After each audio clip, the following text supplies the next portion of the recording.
Hello guys, my name is Ankit और welcome to the lecture number 5 of the gravitation series. हाँ, तो चलिए start करते हैं लेक्चर 5। आई होप कि यहाँ तक आपको सबको समझ में आ रहा होगा, और कोई भी डाउट है तो आप कमेंट सेक्शन में लिख दो मेरे को। मैं पढ़ लेता हूँ कमेंट्स, ठीक है? तो लिख दो आप उसमें, ठीक है? तो आपने होमवर्क वगैरह कर ही लिया होगा। चलो शुरुआत करते हैं लेक्चर नंबर 5 की, ठीक है? चलिए, तो शुरुआत करने से पहले थोड़ा सा रिवीजन कर लेते हैं लास्ट क्लास का क्या था उसमें। तो हमने हमारा क्या चल रहा था, वेरिएशन चल रहा था जी का, स्मॉल जी का variation due to gravity, variation in acceleration due to gravity with the height. अगर अर्थ अर्थ की सरफेस से एच हाइट अगर ऊपर चले जाऊं तो जी में कैसे वेरिएशन आया था ये देख लिया था। तो दो फॉर्मूला आए थे, एट हाइट एच जी कितना हो जाता था हमारा, R E upon R E plus H का होल स्क्वायर, ये हो जाता था एक फॉर्मूला। ये जनरल फॉर्मूला है, ये सारी एच के लिए वैलिड है, ठीक है? एक दूसरा फॉर्मूला आया था जो कि एक अप्रोक्सीमेट रिजल्ट था, G H upon ji is equal to 1 - 2h upon R E. ये फॉर्मूला बोलो, अरे याद है, पढ़ लो भाई, पढ़ लो, थोड़ा बहुत पढ़ लो, फ्री में कंटेंट मिल रहा है। Video banana is a very very difficult job, ठीक है?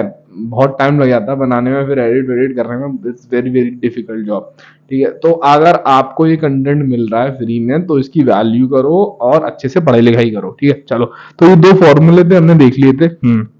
ये वाला फॉर्मूला कब लगता था? ये वाला फॉर्मूला अप्रोक्सीमेट फॉर्मूला है, और ये जब लगेगा जब जब h is very very less than R ई। दूसरा वाला फॉर्मूला कब लगेगा? दूसरा वाला फॉर्मूला कब लगेगा? जब h की value very very less than है आर ई से, ठीक है भाई? और एक हमने ग्राफ भी देखा था, तीसरा पॉइंट है, वो ग्राफ देखा था किसके बीच का ग्राफ देखा था? ग्राफ देखा था between G and R, capital R, capital sorry small R. Small R is the distance from the centre of the earth. तो हमने एक ये ग्राफ देख लिया था, अगर ये आर ई से ज्यादा होता है तो ग्राफ ये है जो ऐसे आ रहा था, ठीक है? अब ये वाला पोर्शन है ग्राफ का, इसको हम कंप्लीट करेंगे आज वाले सेक्शन में, जब आर ई की वैल्यू ग्रेटर देन हो जाए आर से, या फिर R is less than R E, ठीक है? चलो अब पढ़ते हैं बेटा अगला केस, variation of ji with the depth. अब हम क्या कर रहे हैं, अर्थ की डेप्थ में जा रहे हैं, तो कंसिडर करते हैं। चलो, एक ये रही बेटा अर्थ, अर्थ को हमने कंसिडर कर लिया, ठीक है? ये रही अर्थ। अब इस अर्थ में मैं गड्ढा खोद के डी डेप्थ पे एक मास रखा है, ये डी डेप्थ पर एक मास रखा है गड्ढा खोद के। This is the centre of the earth. तो बेटा ये वाली डिस्टेंस कितनी हो जाएगी? अच्छा, ये अभी देखते हैं। तो एक सर्कल और बना लेता हूं मैं, एक सर्कल और बना लेता हूं इससे पास होता हुआ, ठीक है? ये बना लेता हूं, बन गया, ठीक है? इसको सेंटर में कर लेते हैं, ठीक है? सेंटर में ही है वैसे तो, ठीक है भाई। चलो, तो ये हो गया बेटा अपना डी डेप्थ पर एक पार्टिकल लग दिया हमने मास m का, ठीक है? ठीक है, तो रेडियस ऑफ द अर्थ कितनी है? रेडियस ऑफ द अर्थ यहां से यहां तक है, radius of the earth surface तक, ये आर ई है। बहुत अच्छे। सेंटर से हमारी डिस्टेंस हमने मानी थी कितनी? आर मानी थी। सेंटर से किसकी डिस्टेंस? पार्टिकल की डिस्टेंस, ये यहां से यहां तक की डिस्टेंस हमने पार्टिकल से स्मॉल आर मानी थी। तो बेटा एक चीज बताओ, ये यहां से यहां तक आर ई है, रेडियस ऑफ द अर्थ है ना बेटा? ये रेडियस ऑफ द अर्थ, ये भी रेडियस ऑफ द अर्थ, और ये वाली डिस्टेंस ये डी है, तो ये वाली डिस्टेंस कितनी बची? आर ई माइनस डी, और ये ही डिस्टेंस तो आर है। तो आर किसके बराबर हो जाएगा? आर हो गया बेटा आर ई माइनस डी के बराबर हो गया, जो कि अभी हम देखेंगे, ठीक है? ठीक, चलो अब ये बताओ, ठीक है? तो ये मैं इसको थोड़ा सा हाईलाइट करता हूं, ये, ठीक है? ये तो बेटा अब मैं इस अर्थ को दो पार्ट में स्प्लिट कर रहा हूं, दो पार्ट में स्प्लिट कर रहा हूं, ठीक है? दो कैसे कर रहा हूं, देखो ये, ठीक है? ये रहा एक पार्ट, और ये रहा दूसरा पार्ट, ठीक है? दो पार्ट में स्प्लिट कर दिया। अब क्या है, अंदर तो ये दो पार्ट में स्प्लिट कर दिया तो ये तो हॉलो हो गया ना, ठीक है। ये वाला, ये एक चीज ये बची,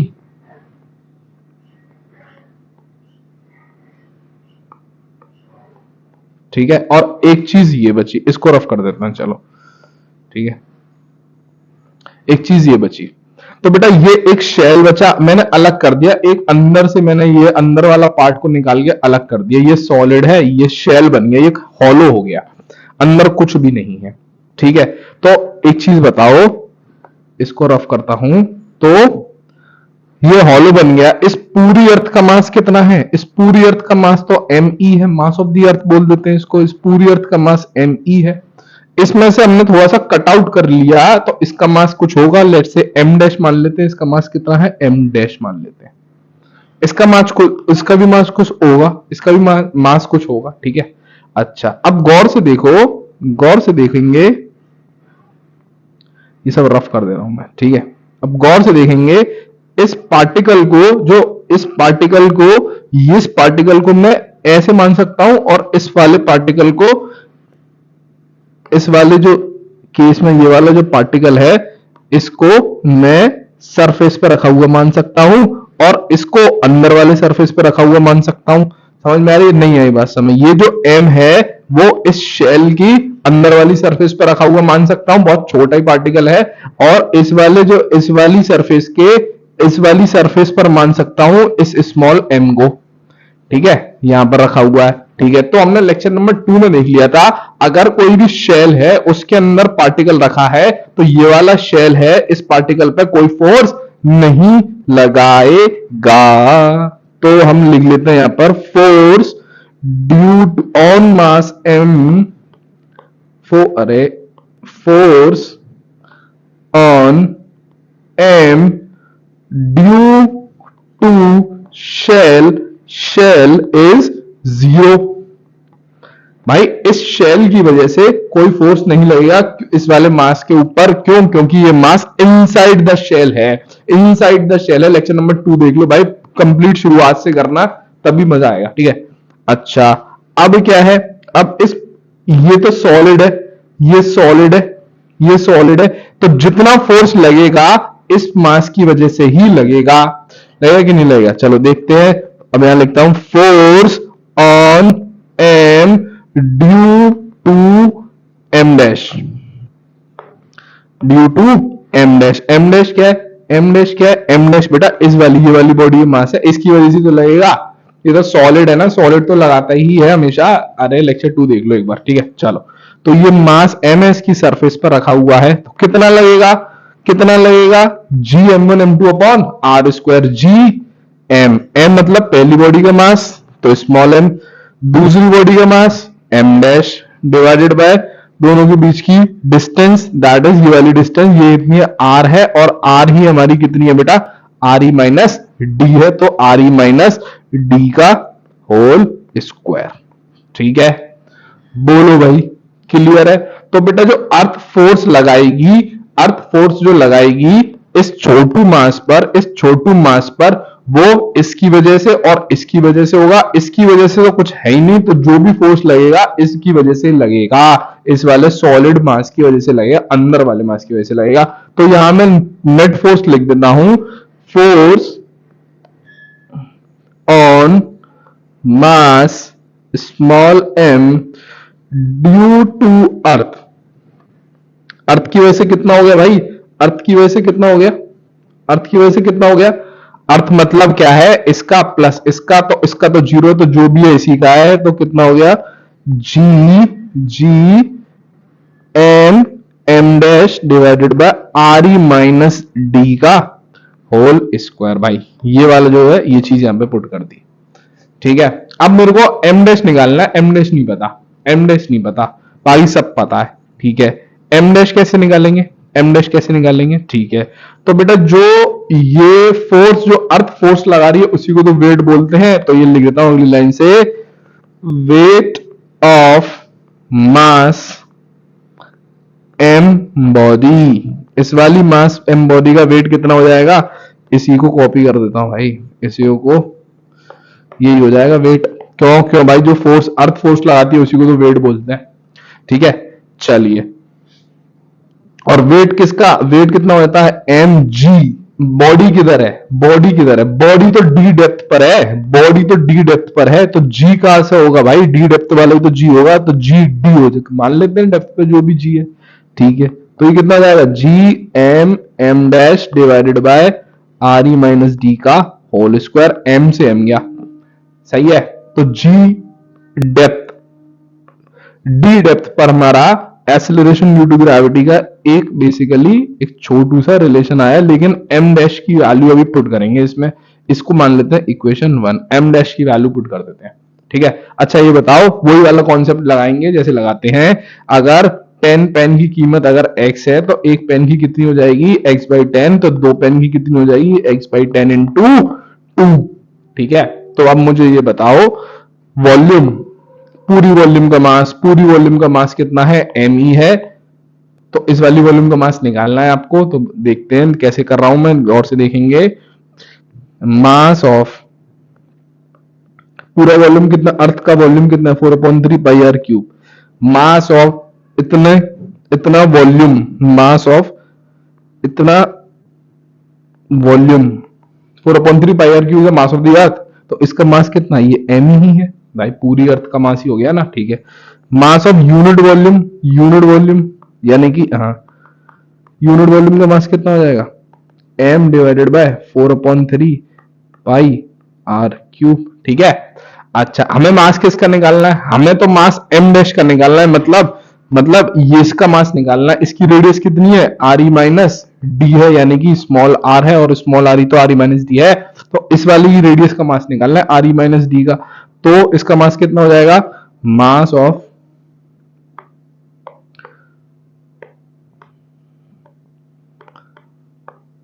mass of 4/3 pi R E minus D का होल क्यूब वॉल्यूम, इतने वॉल्यूम का मास कितना हो जाएगा, इतने वॉल्यूम का मास कितना हो जाएगा भाई, मल्टीप्लाई कर दूंगा मैं, किससे मल्टीप्लाई कर दूंगा, ये सी से, 4/3 pi R E minus D का होल क्यूब। ठीक है, 4/3 ये से चला गया, तो बेसिकली अच्छा ये किसका मास आया, ये जो है किसका मास है, ये इतने वॉल्यूम का मास है, तो और इतने वॉल्यूम का मास हमने एम डैश मान रखा है, तो ये क्या आया बेसिकली, ये एम डैश आ गया पूरा, एम डैश किसके बराबर हो गया, देयरफॉर एम डैश किसके बराबर हो गया, एम टाइम्स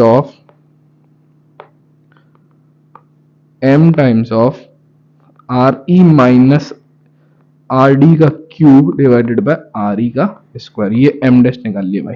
ठीक है, समझ में आया ना एम डैश कैसे निकाला, यूनिटरी मेथड से निकाला, क्योंकि डेंसिटी कांस्टेंट है, जैसे mass is volume directly proportional to mass हो जाएगा, दैट इज ये वाला मेथड लगता है लीनियर, जब लीनियर रिलेशन होता है दो क्वांटिटीज के बीच में। ठीक है, चलो अब इस मास को, इस वाले मास को इक्वेशन 1 में पुट करते हैं, पुट इन इक्वेशन। अगर स्लो लगती है तो स्पीड को फास्ट फॉरवर्ड कर देना, सब कर देना, सबका लेवल एक जैसा नहीं होता तो स्लो पढ़ाना पड़ता है। ठीक है, चलो तो जीडी कितना आ गया, जीडी कितना आ गया, G M G upon R E minus D का होल स्क्वायर है, ऊपर वाली इक्वेशन तो एज इट है, एम डैश की वैल्यू पुट कर रहा हूं, M upon are E square times of the R E minus D का होल क्यूब। बेटा ये वाली जो वैल्यू है, ये वाली एम डैश की वैल्यू यहां पुट कर दी तो ये आ गया। ठीक है, चलिए तो अब कुछ कट पिट रहा होगा, आर ई माइनस से ये होल स्क्वायर से क्यूब चला गया, तो बचा क्या, तो बचा क्या, G D G M upon are E square R E minus D. सही है, यही बच रहा है ना, अरे नहीं अबे क्यूब है ये, शिट शिट शिट शिट, ये क्यूब है, अबे ये क्यूब है तो यहाँ क्यूब लिखो ना, आर ई क्यूब है ये, आर ई क्यूब है ये आर ही का क्यूब है। ठीक, चलो ये एक बन गया हमारा, एक ये रिलेशन आ गया, इसको ठीक है चले इसको डब्बे में बंद कर देते हैं, चलो डब्बे में बंद कर देते हैं। ठीक है, अच्छा ये बताओ आर ई माइनस डी क्या लिया था हमने, आर ई माइनस डी तो आर ही तो है, आर ई माइनस डी ही तो आर है, तो इसको आर के टर्म्स में लिख देता हूं मैं, इसको आर ग्राफ बनाने के लिए इसको मैं आर के टर्म्स में लिख दे रहा हूं भाई, तो कितना आ गया, ये हो गया आर। ठीक है, चलो अब इसका कलर चेंज कर देता हूं जिससे कि सिंप्लिसिटी रहेगी। ठीक है, चलो ठीक है। क्यों हो गया ये, क्यों हो गया? अरे बोलो, आर ई माइनस डी किसके बराबर है? आर के बराबर है, इस वजह से। ठीक, अब ग्राफ प्लॉट करते हैं, ग्राफ प्लॉट करते हैं। ये ले भाई बना दिया ग्राफ एक। चलो ग्राफ प्लॉट करते हैं बिटवीन जी वर्सेस आर का ग्राफ है। अगर अच्छा ये केस नंबर 2 है हमारा, केस नंबर 2 है, क्या है? वेरिएशन विद द डेप्थ है, मतलब घुस रहे नीचे जा रहे हैं भाई, अर्थ के गड्ढा खोद के जा रहे हैं। इसका मतलब ये जो आर होगा, जो आर आर आर की मैक्सिमम, आर की आर गड्ढा खोद के आ रहे हैं ना, तो इसका मतलब जो आर है वो हमेशा रेडियस ऑफ अर्थ से छोटा ही तो होगा भाई। गड्ढा खोद के पार्टिकल यहां पर आ गया, तो आर की वैल्यू तो ये है और आर ई की वैल्यू ये है, तो बेटा ये वाली वैल्यू ज्यादा है कि ये वाली वैल्यू ज्यादा है? तो बेटा ये केस नंबर 2 है। इसका मतलब जो आर है वो हमेशा आर ई से कम है। क्यों? डेप्थ में जा रहे हो ना बेटा, डेप्थ में जा रहे हो ना। ठीक है, अब यहां से पता चल रहा है R is less than R ई का केस है ये। अगर मास यहां पर होता तो R क्या है? सेंटर से डिस्टेंस, ये रही R। रेडियस ऑफ द अर्थ क्या है? ये रही रेडियस ऑफ द अर्थ। तो बेटा ये जो है वो हमेशा बड़ी है इससे, तो ये रहा केस। ठीक है, तो यहीं पे पुट करूंगा जब रेडियस, रेडियस इज ये रहा रेडियस ऑफ द अर्थ, मतलब हमारा एक सेकंड नंबर केस है, सेकंड नंबर केस है। तो जो आर की वैल्यू लेस देन है आर ई के, मतलब ये वाली इस वाले पोर्शन की बात करी जाएगी, इस वाले पोर्शन की बात करी जाएगी। इस वाले पोर्शन की लाइन खींच देता हूं। इस वाले पोर्शन के लिए फॉर्मूला आ गया है, ये क्या है? G D. ये देखो जी तो कांस्टेंट होता है, मास ऑफ द अर्थ भी कांस्टेंट है, रेडियस ऑफ द अर्थ भी कांस्टेंट है, तो G is directly proportional to R आ रहा है। जब डायरेक्टली प्रोपोर्शनल टू R आता है तो कैसी लाइन बनती है? स्ट्रेट लाइन बनती है। ये जेई में आ चुका है, इस वजह से करा रहा हूं।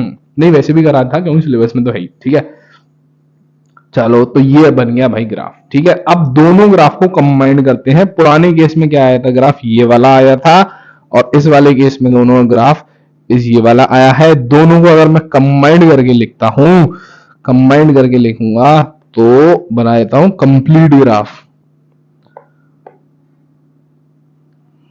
कंप्लीट ग्राफ बना देता हूं।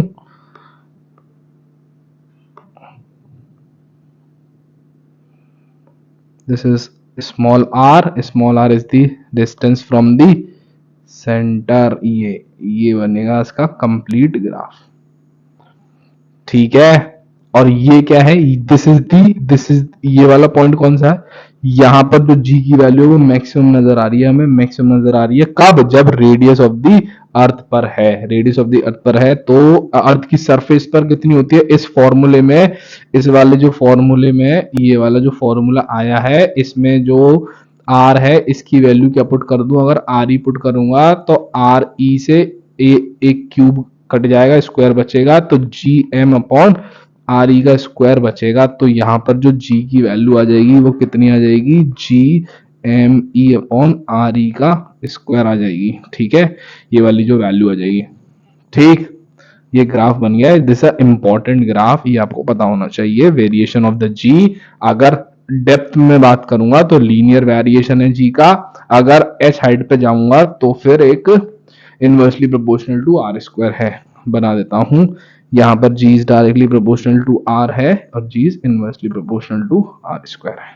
ये r की वैल्यू ग्रेटर देन r वाला रीजन है, ये वाला रीजन, और ये वाला रीजन कितना है? जब r की value less than r e है। ठीक, चले चले आगे चलते हैं। ठीक है भाई, अब ये वाली इक्वेशन को मैं यहां पर दोबारा लिख रहा हूं। ये जो पहली वाली ये वाली आई थी,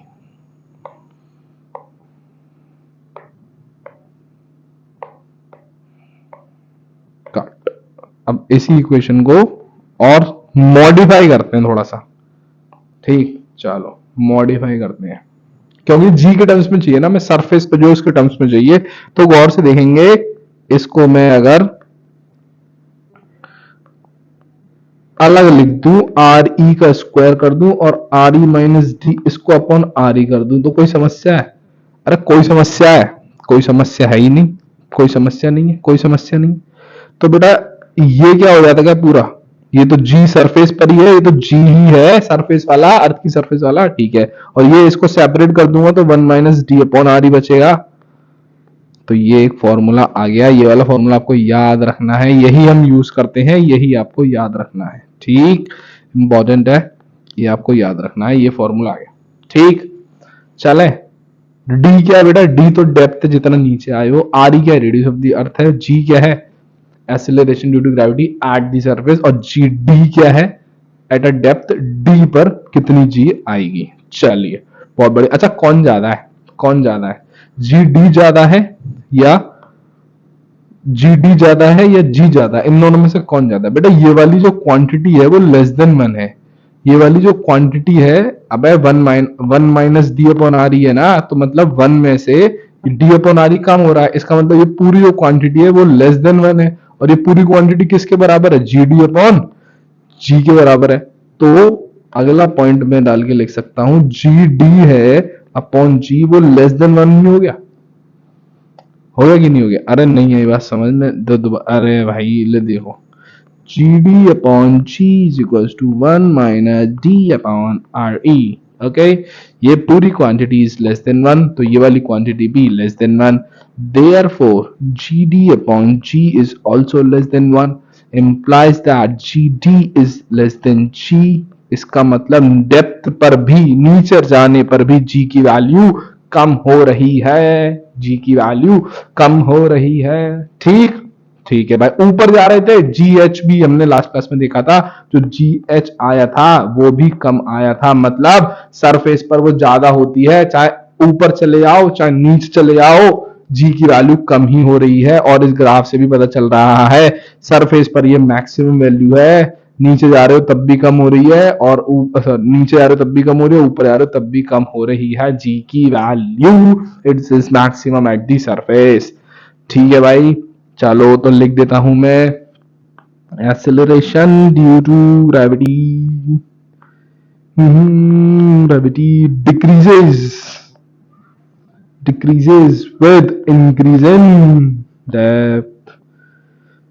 बोलो क्लियर है यहां तक की बातें? कोई डाउट? लाइव जाऊंगा कुछ टाइम बाद तो उसमें से डिस्कस अच्छे से हो जाएगा, ठीक है। चलो, ओके, क्लियर। चलो अब मैं डालता हूं यहां पर केस 1। अगर मैं गड्ढा खोद के नीचे जा रहा हूं, अगर खोद के गड्ढा खोद सेंटर पे आ गया, अर्थ के सेंटर पे, ठीक है। चलो लिख देता हूं, एट दी सेंटर। आजकल तो दुनिया एक दूसरे के लिए गड्ढा खोदती है ही। Centre of the earth, at the centre of the earth, centre of the earth की अगर बात करूंगा तो बेटा गड्ढा खोद खोद के ये रही, ये अर्थ है, यहाँ पर हूं मैं, गड्ढा खोद खोद के नीचे आ गया, तो डी की वैल्यू कितनी हो जाएगी, डी की वैल्यू कितनी हो जाएगी बेटा, रेडियस ऑफ अर्थ के बराबर ही तो हो जाएगी, तो डी जो है वो रेडियस ऑफ अर्थ के बराबर हो जाएगा इस केस में। तो अगर फॉर्मूला क्या था, फॉर्मूला क्या था, ये रहा फॉर्मूला, यही फॉर्मूला था, ये रहा फॉर्मूला, ये रहा फॉर्मूला, तो क्या है formula, G D, G D is equal to G into 1 - d/r e, और गड्ढा खोद के सेंटर पे चले गए हो तो डी की वैल्यू कितनी है, आर ई है, तो यहां पुट कर देता हूं, G D is equal to G times of 1 - r e/r e। 1 से ये कट गया तो ये कितना आ गया, 1 बच गया, तो जी डी कितना आ गया भाई, 0 आ गया। इसका मतलब सेंटर पर एक्सेलरेशन ड्यू टू ग्रेविटी 0 होती है, 0 होती है, ठीक है। चल पक्की बात है। चल भाई, तो सेंटर पे तो लिख देते हैं भाई, लिख देते हैं, acceleration due to gravity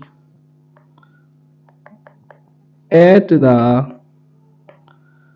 centre of earth is 0। Clear, बहुत बढ़िया। अच्छा, वेट कितना हो जाएगा, weight of the body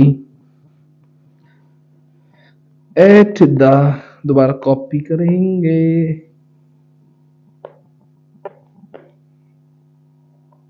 weight of the body at the centre of the earth is 0।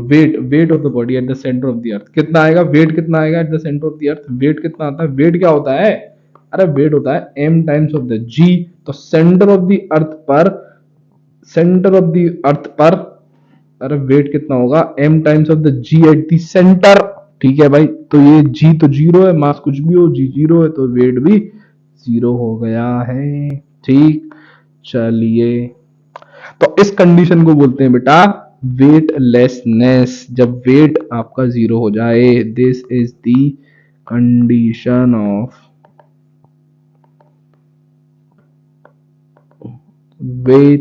Weightlessness. ठीक, चले आगे, चलो आगे चलते हैं।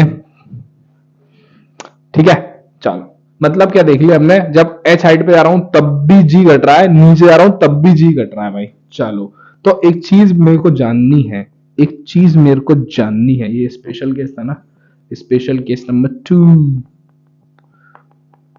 मेरे को एक चीज जाननी है, रिलेशन जानना है मुझे बिटवीन डी और एच के बीच में है ना, फॉर सेम चेंज इन जी।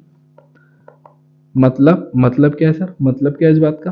अरे मतलब ये है, ऊपर कितना ऊपर जाने, सपोज मैं एच हाइट ऊपर चला गया तो मेरी जी आधी होगी, तो कितना डेप्थ पे जाऊं कि जी आधी हो जाए, मतलब ऊपर जाने पे भी घट रही है, नीचे जाने पे भी घट रही है, समझ आ रही? चलो, तो देखते हैं अभी। तो ऊपर जाता हूं तो जी एच कितनी होती है, जी एच कितनी होती है, 1 g, approximate formula that is d upon R E. ये तो डेप्थ पे नीचे जाने पर है, आई एम सॉरी, यहाँ डी लिख देता हूं तो मैं। ठीक है, नीचे जा रहा हूं तो ये फॉर्मूला लगा, ऊपर जा रहा हूं लेकिन ज्यादा ऊपर नहीं जा रहा, ज्यादा ऊपर नहीं जा रहा, तो मेरे को ये वाला फॉर्मूला लगा सकता हूं, अप्रोक्सीमेट फॉर्मूला। क्यों क्यों ज्यादा ऊपर जा नहीं रहा हूं? क्योंकि एच की वैल्यू थोड़ा बहुत ही ऊपर जा रहा हूँ रेडियस सरफेस से। ठीक है, तो मैं बोल रहा हूं जितना ऊपर गया और नीचे गया दोनों पे जी सेम आ जाए, तो जी डी बराबर जी एच रख के देखते हैं एक बार। तो अगर इसको जब सॉल्व करेंगे तो देखो क्या आएगा,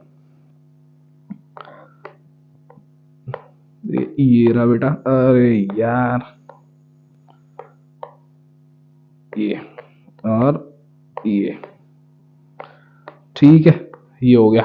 ठीक, अब ये कुछ कट पिट रहा है बेटा, ये अरे ये इससे ये कट गया तो 1 से 1 कट जाएगा, माइनस से माइनस कट जाएगा, आर ई से आर ई कट जाएगा, तो डी बराबर 2h आ गया। ओ माय गॉड, ये रिलेशन आ गया, ये रिलेशन आ गया, अरे क्या है जो भी है, ठीक है, ये रिलेशन आ गया। मतलब क्या है, अगर एच हाइट ऊपर जा रहे हो तो जी की वैल्यू जो भी आ रही है, तो कितनी डेप्थ नीचे जाने पर वही जी की वैल्यू आएगी, तो 2h जाना पड़ेगा। सर कुछ समझ नहीं आया, ये देख बेटा, अगर तू h हाइट ऊपर गया है तो यहां पर कुछ g की वैल्यू आ रही होगी, लेट से g डैश आ रही है, तो नीचे कितना जाऊं कि g डैश आ जाए, नीचे जाना पड़ेगा आपको कितना, 2h जाना पड़ेगा, जिससे कि यहां पर की वैल्यू भी कितनी आ जाए, g डैश आ जाए, ये वैल्यू और ये वैल्यू g की वैल्यू बराबर हो जाएंगी। मतलब अगर ऊपर h जाना है तो नीचे कितना जाना है, डबल जाना है, so that the same degrees in the g will you get the same g आ जाएगा आपका। ठीक है, ठीक, चलो चलो चलो, ठीक है, you will get a same degrees in G. Okay, तो मैं यहां पर एक लाइन, ये लाइन लिख दी मैंने, g at height h above the surface will be same as the depth of 2h below the surface। कब कब कब, जब h की वैल्यू लेस देन आर ई है तो। ठीक है, चलो, ज्यादा ऊपर चले गए तो नहीं मिलेगी, थोड़ा बहुत ऊपर जाओगे तभी वैलिड है ये केस, कब के लिए, जब h की वैल्यू लेस देन आ रही है। ठीक है भाई, चलो एक न्यूमेरिकल्स करते हैं, फिर हम अगले केस पे जाएंगे। Okay, easy numerical, numerical number 1, numerical, पहला न्यूमेरिकल है, आसान न्यूमेरिकल है, स्कूल लेवल का है, देखते हैं। Find the percentage degree in the weight when the body is taken 16 kilometre below the earth surface. Percentage degrees निकालना है। परसेंटेज डिग्रीज का फॉर्मूला क्या होता है, पुराने लेक्चर में बता चुका हूं, रिपीट कर देता हूं गरीब बच्चों के लिए, जो परसेंटेज चेंज का फॉर्मूला बताया था मैंने, परसेंटेज चेंज इन वेट कितना हो जाएगा भाई, final wait minus initial weight divided by initial weight into 100। ठीक है भाई, अगर इसको सेपरेट कर लो तो ये आ जाएगा, इनिशियल -1 हो जाएगा, सेपरेट करोगे, अरे बेटा सेपरेट करोगे तो WI/WI बचेगा, तो इससे इसका तो 1 लिख दिया। ठीक है, चलो, तो मेरे को क्या चाहिए, फाइनल। फाइनल मतलब गड्ढा खोद के नीचे जा रहा हूं, पहले सरफेस पर रखी थी, फिर गड्ढा खोद के नीचे गया, तो फाइनल जो है वो है आपकी डी डेप्थ पर जो वेट होगा, और डब्ल्यू जो होगी आपका सरफेस पे वेट होगा, -1 × 100 ये चाहिए आपको बेसिकली। तो वेट वेट निकालना है, डी डेप्थ पर वेट कितना हो जाएगा, mass times of the G at depth D, ठीक है। और वेट सरफेस पे कितना हो जाएगा, mass times of the G. दोनों का मेरे को रेशियो चाहिए यहां पर, तो इन दोनों को डिवाइड कर देता हूं, ठीक है भाई, डिवाइड कर देता हूं। ये लो बेटा, डिवाइड कर दिया। ओहो, ये लो डिवाइड कर दिया, ये रहा डिवाइड, ये रहा डिवाइड। मास से, मास ऑलवेज कांस्टेंट, मास कट गया, ठीक है भाई। तो जीडी अपॉन जी का फॉर्मूला अभी डिराइव किया है बेटा, जीडी अपॉन जी, ये रहा बेटा, ये रहा g d upon g 1 - d upon r ही हो जाएगा इस फॉर्मूले से, 1 - डी अपॉन आर ई। और बढ़िया, कितने कितना नीचे गए हो, कितना नीचे गए हो, कितना नीचे गए हो, 16 किलोमीटर नीचे गए हो, तो डी की वैल्यू हो गई 16। शो बोला, ये 16 गए हो, किलोमीटर में रहने दो, रेडियस को भी हमें रेशियो है ना बेटा, ये रेशियो है, तो डी भी 16 पुट कर दो, और इसकी जगह 6400 पुट कर दो, ये गिवन है। तो आपका आंसर आ जाएगा 6400 किलोमीटर, ठीक है। तो 16 1 जा 16 4 जा 1/400 आ गया, ये कितना आ जाएगा लगभग जो भी, ठीक है। तो 1 - 1/400, ठीक है। इसको सॉल्व मत करो, क्यों क्यों, क्योंकि 1 से 1 कट जाएगा ना। यहाँ पर 1 है, -1 करना है, ये थोड़ी निकालना, परसेंटेज चेंज निकालना है। तो इसकी वैल्यू को यहाँ पुट कर दो। अब पुट इन इक्वेशन, इसको मान लो इक्वेशन 1, पुट इन इक्वेशन 1, ले भाई, ये चल मैं लाइन बना कर देता हूँ, ठीक है। चलो पुट इन इक्वेशन 1, तो परसेंटेज चेंज इन वेट कितना आ गया भाई, कितना आ गया, इज इक्वल्स टू 1 - 1/400। हाँ ठीक है, क्या कर रहा हूं मैं, इसकी वैल्यू यहां पुट कर रहा हूं बेटा, है ना। ये परसेंटेज चेंज इन वेट यहां लिख दिया, बराबर इसकी वैल्यू है जो ये रही, वो यहां पुट कर दी, -1 और है, इंटू 100 करना पड़ेगा, ये रहा -1 इंटू 100 और करना पड़ेगा। तो बेटा इसी वजह से मैंने सॉल्व नहीं किया था, 1 से 1 कट जाएगा, तो कितना आ गया, -1/4 आ गया भाई, -1/4 आ गया, यानी कि माइनस का 0.25%, 0.25%। माइनस साइन क्या बता रहा बेटा, परसेंटेज डिग्री, माइनस साइन आ रहा, परसेंटेज चेंज है ये बेटा, परसेंटेज चेंज है इन वेट, ठीक है। ये नेगेटिव आ रहा है, नेगेटिव आ रहा है, इसका मतलब क्या है, इसका मतलब क्या है, परसेंटेज डिक्रीज हुआ है बेटा, परसेंटेज डिक्रीज इन वेट कितना हुआ है, ये हुआ है आपका, नेगेटिव हटा देंगे, डिक्रीज लगा दिया तो नेगेटिव हटा देंगे, लास्ट क्लास में भी बताया, ये आपका आंसर हो गया, ये आपका आंसर हो गया। अरे तेरी का, ये आपका आंसर हो गया, ठीक है। इसको डब्बा हटा देता हूं, चलो डिग्रीज, माइनस साइन हटा दिया बेटा, माइनस साइन हटा दिया ना, तो डिग्रीज लगा दिया, ठीक है। चलो अगला सवाल, चलिए ये बेटा ये भी एक इजी क्वेश्चन है, पॉज करके पढ़ लो, ट्राई करना है, ट्राई भी कर सकते हो, ठीक है, कर लेना पॉज करके, मैं स्टार्ट करता हूँ, ठीक है। How much below the surface of the earth does the acceleration due to gravity becomes, अच्छा नीचे जा रहे हैं, और कितनी हो गई acceleration gravity, 1% the value of the surface, यानी कि डेप्थ डी जाने पर कितनी हो गई, 1% हो गई, 1% यानी 1/100 किसका, सरफेस की जी का, ठीक है भाई, ये हो गया। तो आपको बताना है कि डी निकालना है, कितना नीचे गए हो, तो जी डी की वैल्यू कितनी है फॉर्मूले से, जी टाइम्स ऑफ 1 - डी/आर/ई, इसको पुट कर दिया, तो जी बाई 100, जी से जी गया, तो 1 - डी/आर/ई इज इक्वल टू 1/100 यानी कि 0.01। तो अगर मैं बात करूं टी/आर/ई की वैल्यू कितनी होगी, 0.99, आर ई की वैल्यू दे रखी है, यहाँ पुट कर दूंगा, आंसर आ जाएगा फटाक से, D/6400 बराबर 0.99। तो डी की जो वैल्यू आ गई वो मैं बता देता हूं, कितनी आ गई, 6336 किलोमीटर, ठीक है। चलो ये हो गया आपका आंसर, ठीक है भाई, अगला सवाल देखते हैं। इजी क्वेश्चन था, अगला सवाल पे चलते हैं फटाफट। हाँ भाई चलो, नेक्स्ट क्वेश्चन है, इसको रीड कर लो, पॉज करके ट्राई कर लो। इजी क्वेश्चन है ये भी, ठीक है। At what height above the earth surface the value of the same, अरे तो डायरेक्ट हो गया।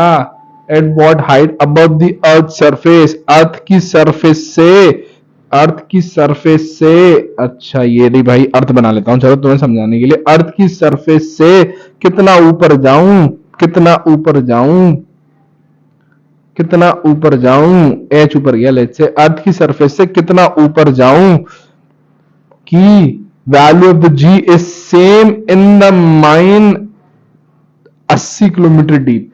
मतलब नीचे 80 किलोमीटर डीप एक माइन है। यहां पर जो जी होगा, यहां पर जो जी है लेट से जी डैश है, और एच हाइट पर भी जी डैश है। तो कैसे निकालते थे, फॉर्मूला क्या था, D is equal to 2h था, बताया तो था। अरे भाई अगर अगर 80 किलोमीटर नीचे जो है तो कितना ऊपर जाऊं कि जो ये वाली जी है और ये वाली जी सेम हो जाए, तो d is equal to 2h होता है। इसका आंसर आपको अभी बताया था यहां पर, ठीक है। अच्छा लोग बताया था, तो d is equal to 2h। मतलब क्या है, तो h की वैल्यू कितनी आ गई, h की वैल्यू आ गई d/2, यानी कि 80/2 यानी कि 40 किलोमीटर। हाँ भाई ये कुछ 5 सवाल है, इन्हें ट्राई कर लेना, डाउट है पूछ लेना, आंसर दे रखे हैं इन सबके इधर, ठीक है, कोई दिक्कत नहीं है। आगे टॉपिक से चलते हैं फटाफट। हाँ भाई अब अगला केस पढ़ते हैं, variation of ji with the shape of the earth. Earth ये बेटा एक परफेक्ट स्फीयर नहीं है। अर्थ की शेप कैसी है बेटा, इस तरीके की थोड़ी ओवल शेप है, इसको जियोइड बोलते हैं, जियोइड शेप है, ठीक है। तो यहां पर ये तो होता है इक्वेटर, ये आपकी पोलर एक्सिस होते हैं, यहां पर होता है नॉर्थ पोल, ये होता है साउथ पोल। तो जो रेडियस है ये हो गई बेटा पोल की radius, radius at pole, this is radius at equator. कौन सी ज्यादा है, कौन सी ज्यादा है, चलो इस पे बाद में आएंगे। अगर मैं सरफेस पे जी का फॉर्मूला लिखूं, कितना होता है, g mass divided by radius of the earth का स्क्वायर। जिसको नहीं पता ये क्या है, तो आप पुराने लेक्चर्स जरूर देखें, मतलब बिना उसके देखे काम चलेगा नहीं, ठीक है। चलो तो अब जी की जो वैल्यू है वो इनवर्सली प्रोपोर्शनल है आर स्क्वायर के, यहां इस फॉर्मूले से पता चल रहा है बेटा। ये मास कांस्टेंट है और कैपिटल जी भी कांस्टेंट है, तो g is inversely proportional to radius of the square, है कि नहीं, ठीक है भाई। अच्छा ये बताओ, रेडियस पोल पर कौन सा, अच्छा मतलब क्या है, एक मिनट मतलब है ये इनवर्सली प्रोपोर्शनल है, जी हो गया inversely proportional to the radius. तो अगर रेडियस ये आर ज्यादा होगा तो जी कम होगा, इनवर्सली प्रोपोर्शनल मतलब तो यही तो होता है, आर ज्यादा तो जी कम। कौन सा ज्यादा, ये ज्यादा कि ये ज्यादा, इक्वेटर का ज्यादा, तो आर इक्वेटर का है जो वो ज्यादा है आर एट पोल का। इसका मतलब जी कहां की ज्यादा होगी, जी पोल की ज्यादा होगी, जी पोल की ज्यादा होगी कि इक्वेटर की ज्यादा होगी, बेटा इनवर्सली प्रोपोर्शनल है, इनवर्सली प्रोपोर्शनल है, इनवर्सली प्रोपोर्शनल है, ठीक है। तो जी पोल की ज्यादा होगी बेटा, शेप की, अर्थ की शेप की वजह से जो एक्सीलरेशन ड्यू टू ग्रेविटी है वो पोल पर थोड़ी सी ज्यादा होती है as compare to the equator पर, जी के जी एट द इक्वेटर, ठीक। चले आगे, चलो भाई, तो पोल पर वेट भी ज्यादा होगा, mg है ना, तो वेट क्या होता है mg, तो weight at poles is greater than weight at equator. बिल्कुल सही बात है, मतलब अगर कोई आदमी है मोटा तो अपने आप को हल्का प्रूफ करने के लिए इक्वेटर पे आ सकता है, जोक्स अपार्ट। अगला केस चलते हैं, ठीक है भाई। ये अगला केस है अपना लास्ट केस है, हम रोटेशन वाले इफेक्ट को अभी कंसिडर नहीं किया, अब करेंगे, अब करेंगे। तो स्मॉल जी में क्या वेरिएशन आते हैं देखते हैं। लैटिट्यूड क्या होता है, लॉन्गिट्यूड लैटिट्यूड, लॉन्गिट्यूड लैटिट्यूड वही वाला, बात एक ही है, दोनों केस एक ही है, कैसे अभी समझ में आएगा। Let's say this is the अर्थ, ठीक है भाई। अर्थ की एक्सिस इंक्लाइंड होती है, लेकिन हम मान लेते हैं अपनी कैलकुलेशन के लिए जो एक्सिस होती है वो अर्थ की थोड़ी सी ऐसे नहीं घूमती है, थोड़ी ऐसे घूमती है, ऐसे ऐसे घूम रही होती है, ऐसे ऐसे, लेकिन हम अपनी सिंप्लिसिटी के लिए इसको मान लेते हैं ऐसा, बिल्कुल वर्टिकल मान लेते हैं। This is the axis of the earth about which it is rotating, ठीक है भाई। अच्छा ये जो है इक्वेटर है, ठीक है भाई, अरे सही है, चलो इक्वेटर है, या मैंने मान लिया एक बॉडी है यहां पर सरफेस ऑफ द अर्थ पर है, ठीक है भाई। अभी मैंने मान लिया, अभी रोटेशन इफेक्ट को कंसीडर नहीं कर रहा हूं, लिख लिया मैंने इफ अर्थ इज स्टेशनरी या नॉट रोटेटिंग, नॉट रोटेटिंग ज्यादा बेटर है, अर्थ इज नॉट रोटेटिंग, ठीक है। अगर अर्थ रोटेट नहीं कर रही होगी तो अर्थ इस मास के ऊपर, छोटू मास के ऊपर एक फोर्स लगाएगी, कि कितना लगाएगी देखते हैं। ये रहा फोर्स बेटा, अर्थ एक ये तो मैंने सेंटर से जोड़ दिया, ये इस मास के ऊपर ये रहा फोर्स, ये अर्थ एक फोर्स लगाएगी, this is force, this is the force, और ये फोर्स क्या हो जाएगा Gm1m2 अपॉन आर का स्क्वायर, और यही फोर्स हो जाएगा mg के बराबर, और यही फोर्स हो जाएगा इसके वेट के बराबर, ठीक है। तो मैं लिखता हूं force on mass m due to earth, कितना भाई, कितना है g m mass of the m1 m2 upon r का स्क्वायर। पहली बॉडी अर्थ है, इसका मास m ही है, दूसरी बॉडी ये है, इसका मास m है, दोनों के बीच की डिस्टेंस कितनी है, रेडियस है, तो रेडियस का स्क्वायर आ गया है, दोनों की डिस्टेंस बना दी मैंने, ठीक है भाई, ठीक है भाई। और यही वेट हो जाएगा, यही वेट हो जाएगा, वेट हो जाएगा, यही वेट हो जाएगा, किसका वेट हो जाएगा, m मास m बॉडी का, वेट ऑफ मास m, ठीक है, यही आपका वेट हो जाएगा। इसकी वैल्यू ये क्या है, ये g तो है, ये g M upon are square, ये g होता है, तो m इंटू जी, ठीक है भाई। कोई दिक्कत, कोई दिक्कत नहीं है, कोई दिक्कत नहीं। अब अर्थ हमारी रोटेट कर रही है, अर्थ इज रोटेटिंग,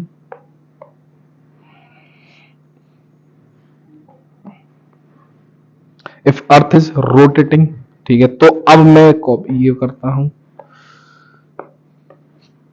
ठीक, चलो, अरे तो पहले ये वाला डायग्राम हटा देता हूं, ठीक है। अभी अर्थ रोटेट कर रही है, ठीक है, चलो,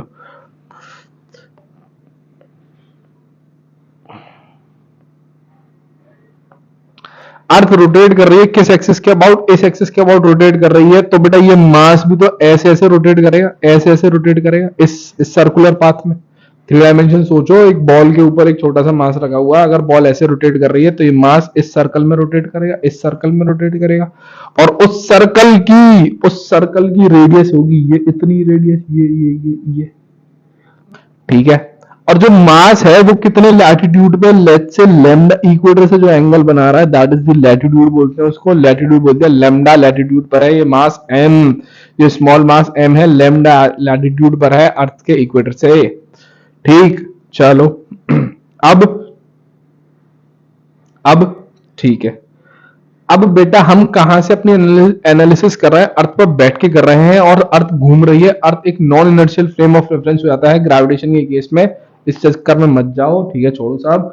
अब ये देखेंगे इसके ऊपर एक सेंट्रीफ्यूगल फोर्स लगेगा, एक सेंट्रीफ्यूगल फोर्स लगेगा, ये बना दिया सेंट्रीफ्यूगल फोर्स भाई, सर्कुलर, अब ये बॉडी है जो स्मॉल m, ये भी तो ऐसे रोटेट कर रही है ना सर्कुलर पाथ में, तो इसके ऊपर सेंट्रीफ्यूगल फोर्स लगेगा, outside away from the centre, इसका सेंटर ये हो गया सर्कल का, अवे फ्रॉम द सर्कल के सेंटर से, तो इधर लगेगा, कितना लगेगा m omega square r, omega क्या, अर्थ बेटा ओमेगा से घूम रही है, तो m omega square r will be the centrifugal force, ठीक है, ठीक है भाई। अच्छा, अब अगर गौर से देखेंगे, एक चीज मुझे और बताएंगे, ये आर है, ये आर है, ये लेमडा है, तो ये कितना होगा, ये भी लेमडा होगा, तो बना लेते हैं ये भी लेमडा हो गया, ठीक है।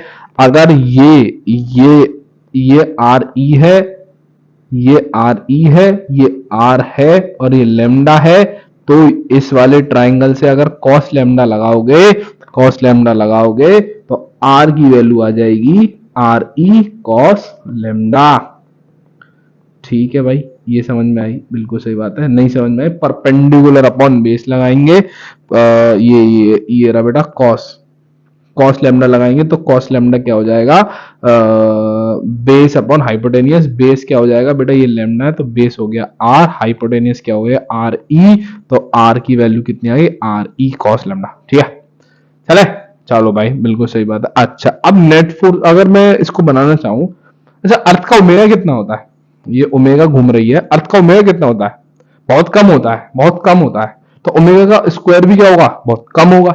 तो ये सेंट्रीफ्यूगल फोर्स है, ये बहुत कम है, कम है एज कंपेयर टू ये वाला फोर्स। क्यों कम है, क्योंकि ओमेगा अर्थ का बहुत कम है। ओमेगा कैसे निकालेंगे, अर्थ का 2 pi upon time period. Time period कितना होता है बेटा, टाइम पीरियड एक चक्कर को लगाने में कितना समय लगेगा, 24 घंटे। 24 घंटे ये ले, 24 घंटे को सेकंड में कन्वर्ट करूंगा तो कितना, बहुत कम आएगी ये वैल्यू, बहुत कम आएगी। ठीक है, तो ये ओमेगा अर्थ का वो बहुत कम होता है, तो ओमेगा स्क्वायर भी बहुत कम होता है, तो सेंट्रीफ्यूगल फोर्स भी इसका अर्थ का कम होता है। तो अगर मैं वेक्टोरियली बना रहा हूं ये फोर्स इस मास m पर, देखो कैसे, ये तो हो गया बेटा एक F is equals to m जी।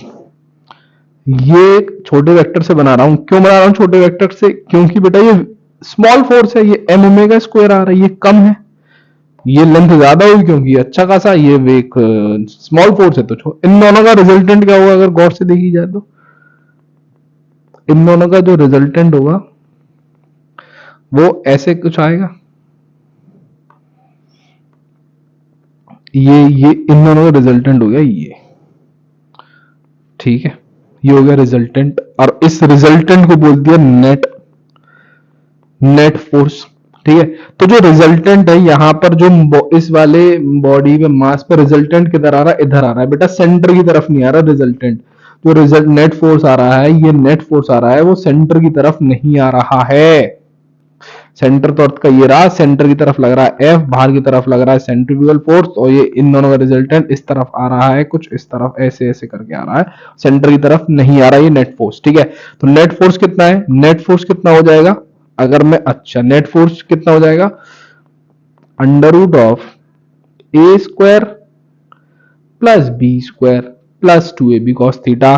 तो a square plus b square plus 2ab cos theta, a square यानी कि एम जी का square, a square plus b square यानी कि एम ओमेगा स्क्वायर आर का whole square plus 2a b cos theta. Theta cos theta, theta इसके बीच का angle होता है बेटा, इसके बीच का और इसके बीच का एंगल देखेंगे कितना, अगर ये लेमडा है, अगर ये लेमडा है तो ये वाला भी लेमडा होगा, तो ये कितना हो जाएगा 180 माइनस लेमडा, तो ये वाला एंगल कितना हो गया 180 माइनस लेमडा हो गया। तो यहां पुट कर दे रहा हूं कॉस 180 माइनस लेमडा।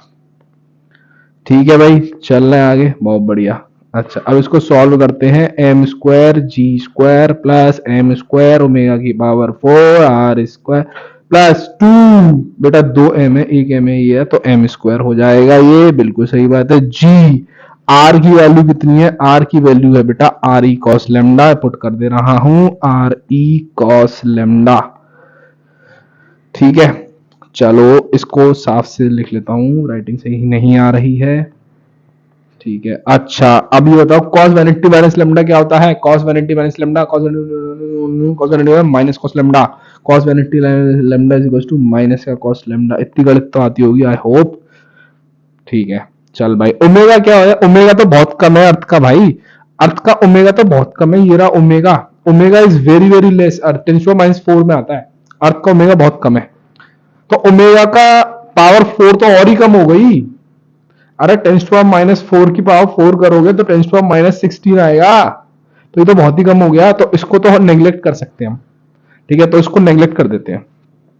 क्यों नेग्लेक्ट कर रहे हैं देख ले भाई, ओमेगा की वैल्यू होती है 2 पाई अपॉन टी, अर्थ की ओमेगा, अर्थ की ओमेगा, टाइम पीरियड एक दिन एक अर्थ को एक घूमने में, एक चक्कर लाने में कितना समय लगता है, एक दिन यानी 24 घंटे, 24 घंटे यानी कि 60 सेकेंड, यानी कि 60, ये आ गया बेटा मिनट सेकेंड्स में कर लिया, तो इसकी वैल्यू 2.27 इंटू 10⁻⁵ रेडियन पर सेकंड आती है बेटा, ले मतलब इतनी कम आती है। अब इसकी पावर 4 करोगे यहां पर है तो बहुत ही कम आएगा, तो इस पूरे को तो नेग्लेक्ट कर सकते हैं अपन। ठीक है भाई, चलो नेग्लेक्ट कर दिया, नेग्लेक्टिंग तो इसको तो नेग्लेक्ट कर दिया, तो बचेगा क्या, बचेगा क्या, इसको कॉपी कर लेते हैं एक बार, ये रहा कॉपी। ठीक है, तो इसको नेग्लेक्ट कर दिया, तो यहां से रफ कर देता हूं, नेग्लेक्ट कर दिया। अरे भाई ठीक है, चलो तो नेग्लेक्ट कर दिया, तो ये तो माइनस को इधर ले लो ना, माइनस को इधर ले लो और एक कॉस स्क्वायर लगा दो, कोई दिक्कत है? कोई दिक्कत नहीं है। और इसको हटा दो, ऐसे बन गया, बढ़िया बन गया, बढ़िया बन गया, कोई दिक्कत नहीं है। अच्छा अब क्या कर रहा हूं मैं, देखो गौर से, इसको फिर से ये रहा बेटा, ठीक है। अब यहां पर क्या है, यहां पर तो एम स्क्वायर जी स्क्वायर है, यहां पर जी स्क्वायर नहीं है, यहां जी स्क्वायर बन जाए तो m square g square common आ जाएगा, तो बेटा डिवाइड कर देता हूं जी से, और जी से मल्टीप्लाई कर दूंगा तो ये जी स्क्वायर बन जाएगा, ठीक है। चलो तो एम स्क्वायर जी स्क्वायर अगर कॉमन लेते हैं तो क्या क्या क्या बनेगा, एम स्क्वायर जी स्क्वायर अगर कॉमन लेते हैं तो 1 minus 2 r e cos square lambda upon g बचेगा भाई। अरे ओमेगा भी तो रह गया, यहाँ भी तो ओमेगा है, अरे यहाँ ओमेगा है बेटा, ओमेगा है यहाँ पे, ये ओमेगा तो लिया ही नहीं, तो यहाँ ओमेगा लिख देंगे, लिख दिया ओमेगा। अरे ओमेगा स्क्वायर था बेटा, ओमेगा स्क्वायर लिख दिया, ले कोई दिक्कत वाली बात नहीं, ले ओमेगा स्क्वायर जोड़ दिया, तो यहाँ पर आ गया 2 ओमेगा स्क्वायर, ठीक। कोई दिक्कत, कोई दिक्कत है? कोई दिक्कत नहीं है साहब, कोई दिक्कत नहीं है, ठीक है, ठीक है। ये नेट फोर्स आ गया, नेट फोर्स, तो दोबारा लिख देता हूं, कोई दिक्कत नहीं है। नेट फोर्स अगर ये अंडर रूट से तो बाहर आ जाएगा ना, तो कितना बचा, m g under root 1 minus 2 omega square are e cos square lambda divided by g, ठीक है। और इसको अगर गौर से देखो तो इसकी पावर 1/2 कर दूं, कोई दिक्कत?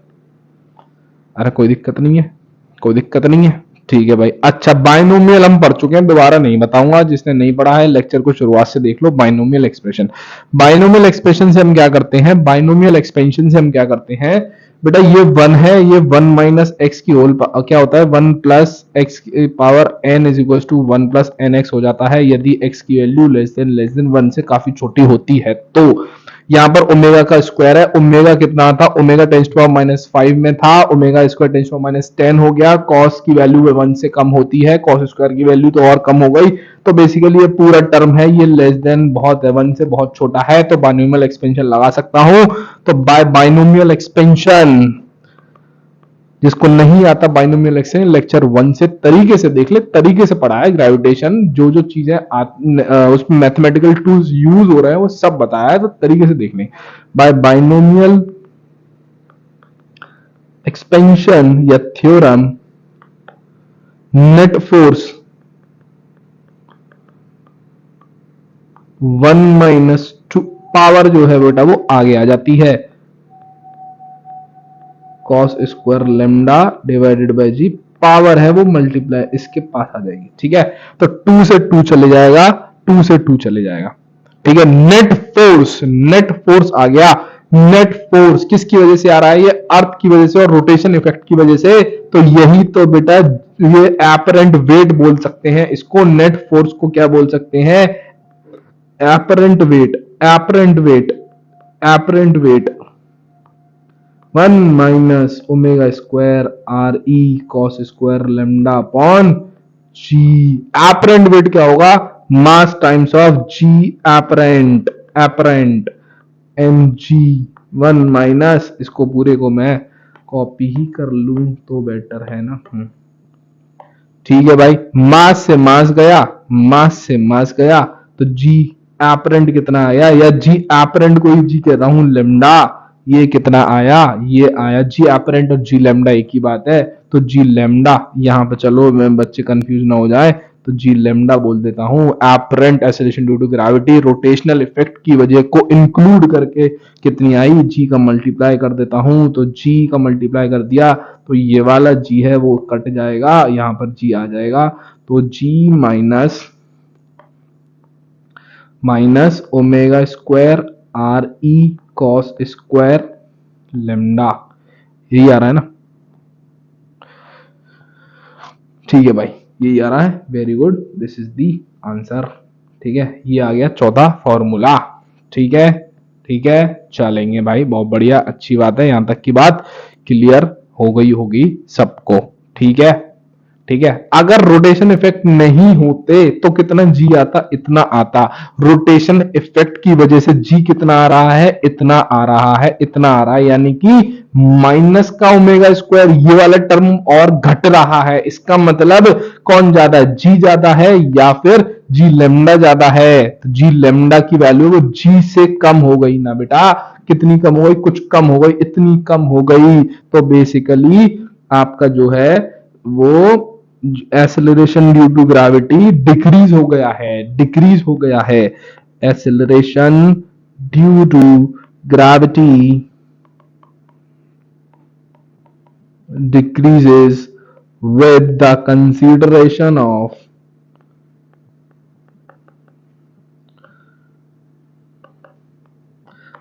the rotation of earth। Earth के रोटेशन को अगर आप कंसीडर करोगे तो एक्सेलरेशन ड्यू टू ग्रेविटी आपका कम हो गया। ठीक है भाई, दूसरा पॉइंट और देखते हैं इसमें। इक्वेटर पे देख, अगर बात करूं इक्वेटर पे, एट इक्वेटर,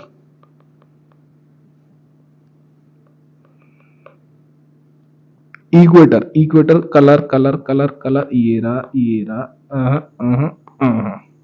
इक्वेटर। लेमडा क्या है? लेमडा ये रहा बेटा, लेमडा, गौर से देखेंगे, ये रहा लेमडा, ये इक्वेटर है। इक्वेटर पे लेमडा कितना हो जाएगा? जी, लेमडा की वैल्यू ये रही बेटा, लेमडा की वैल्यू 0 से 90। इक्वेटर पे तो आपका लेमडा 0 हो जाएगा, पोल्स पर लेमडा आपका 90 हो जाएगा ना बेटा। ऐसे ही तो जा रहा है लेमडा, इसी एक्सिस से तो है, इक्वेटर से तो है। तो इक्वेटर पर लेमडा की वैल्यू कितनी हो जाएगी बेटा? At equator lambda is equal to 0, 0 भाई। तो अगर मैं इस वाली इक्वेशन में लेमडा की वैल्यू 0 पुट कर दूं तो कितनी आ जाएगी? जी एट इक्वेटर पे आ जाएगा, that is equal to g minus omega square times of r e times of cos square 0। Cos square 0 की वैल्यू 1 होती है, कॉस 0 की वैल्यू 1 है। तो जी एट इक्वेटर कितनी आ गई? G minus omega square times of r e. Equator पे तो इतनी होगी भाई g, with the consideration of the rotation effect. ठीक है, चल अगर मैं पोल्स की बात करूं, पोल्स की बात करूं, एट पोल्स, पोल्स की बात करूं तो लेमडा की वैल्यू कितनी है बेटा? 90 हो जाएगी ना पोल्स पर। पोल्स पर अभी बताया लेमडा की वैल्यू 90 हो जाएगी। तो इस फॉर्मूले में, इस फॉर्मूले में लेमडा की वैल्यू 90 पुट करूंगा तो cos 90 0 होता है, cos 90 0 होता है। तो g एट पोल्स कितना आ जाएगा बेटा? g times minus omega square R E cos 90 का स्क्वायर, और cos 90 की वैल्यू 0 होती है तो ये पूरा टर्म 0 हो जाएगा। तो पोल्स पर जो आ गई वैल्यू वो ही कितनी आ गई बेटा? इतनी ही आ गई सरफेस जो पहले आती है। मतलब पोल्स पर कोई भी रोटेशन का इफेक्ट नहीं पड़ रहा है। तो हम लिख देंगे यहां पर at poles there is no, there is no effect of rotation of earth on acceleration due to gravity। ठीक है, चलेंगे भाई। अच्छा, अगला पॉइंट देखते हैं। ठीक है, दोनों में डिफरेंस देखते हैं, दोनों में डिफरेंस कितना आ रहा है? दोनों में डिफरेंस, पोल्स की में और इक्वेटर की में अंतर कितना आ रहा है देखते हैं। अच्छा, कौन सी ज्यादा है? कौन सी ज्यादा? पोल पे जी है और इक्वेटर पे जी माइनस ओमेगा स्क्वायर आदि। तो बेटा पोल ये वाली कम हो गई ना, जी में से ओमेगा स्क्वायर आदि कट गया है ना, कम हो गया। इसका मतलब पोल्स पर आपकी ज्यादा आ रही है, और शेप की वजह से भी पोल पर ज्यादा आती है, और रोटेशन इफेक्ट की वजह से भी पोल पर ज्यादा आती है। दोनों की इफेक्ट की वजह से पोल पर ज्यादा आ रही है। अंतर कितना है देख लेते हैं। अंतर कितना है? तो पोल्स पर ज्यादा है तो g at poles minus g at equator कर दूं तो कितना आ जाएगा? दोनों को अगर मैं माइनस कर दूं इसको तो कितना आ जाएगा? जी g omega square are e. तो बेसिकली दोनों में जो अंतर आ रहा है माइनस इक्वेटर में जो कितने का अंतर आ रहा है, ओमेगा स्क्वायर आर ई का अंतर होता है। ठीक है, पोल्स पे एसिलेशन ड्यू टू ग्रेविटी और इक्वेटर पे जो एसिलेशन ड्यू टू ग्रेविटी है उसमें अंतर होता है ओमेगा स्क्वायर आर ई का। ठीक, चलो ठीक है, चले आगे, बहुत बढ़िया। चलो अच्छा, अगला सवाल, अगला सवाल नहीं, अगला पॉइंट। ठीक है भाई, तो अगर हमने ये देख लिया तो जी की वैल्यू जो है यहां पर पोल्स पर कितनी है, कैपिटल जी, और यहां पर कितनी है, g minus omega square are e. तो किस पर जाता है, किस पर जाता है, यहां पर लेमडा 0 है, इक्वेटर पे ज्यादा, पोल पे ज्यादा, पोल पे ज्यादा, मतलब लेमडा 90 पर ये ज्यादा आ रही है, मतलब यहां पर जी ज्यादा आ रहा है, यहां पर जी कम आ रहा है। तो इसका मतलब अगर लेमडा की वैल्यू बढ़ रही है तो जी की वैल्यू भी बढ़ रही है। नहीं आई बात समझ, नहीं आई बात समझ, आ गई होगी आई होप। तो जी की जो वैल्यू है in lambda lambda acceleration due to gravity increases with increase in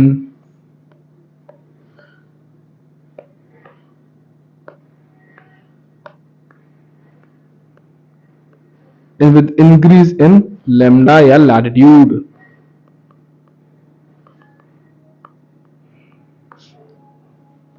ठीक है, चल अगला पॉइंट। अपन ने देखा कि नेट फोर्स है वो किधर आ रहा है, नेट फोर्स एक एम, ये एम जी लग रहा है, ये एम ओमेगा स्क्वायर आर लग रहा है। इन दोनों का जो रिजल्टेंट है वो इधर कहीं आ रहा है, सेंटर की तरफ नहीं आ रहा इन दोनों का रिजल्टेंट। तो जो नेट फोर्स ही तो बेटा क्या था, नेट फोर्स ही तो आपका क्या था, एपरेंट वेट था, और कंबाइंड इफेक्ट की वजह से जो एक्सेलरेशन ड्यू टू ग्रेविटी था। तो जो एक्सेलरेशन ड्यू टू ग्रेविटी आ रहा है रोटेशन इफेक्ट को कंसीडर करते हुए वो टुवर्ड्स द सेंटर नहीं आ रहा, वो टुवर्ड्स द सेंटर नहीं आ रहा।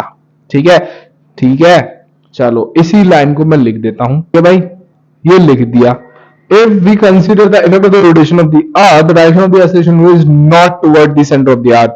ठीक है, लेकिन लेकिन यदि, देखो गौर से देखेंगे, यदि अगर बॉडी इक्वेटर या पोल पर है तो एक्सेलरेशन ड्यू टू ग्रेविटी हमेशा सेंटर पे ही लगती है। देखो कैसे, चाहे रोटेशन इफेक्ट को कंसीडर कर लो या मत करो, पोल और इक्वेटर पर तो हमेशा नेट फोर्स सेंटर की तरफ ही आ रहा है। देखते हैं कैसे आ रहा है, देखते हैं। चलो अभी बॉडी इक्वेटर पर, ये रही बॉडी इक्वेटर पर है, इस पर बेटा अर्थ इधर लगाएगी mg।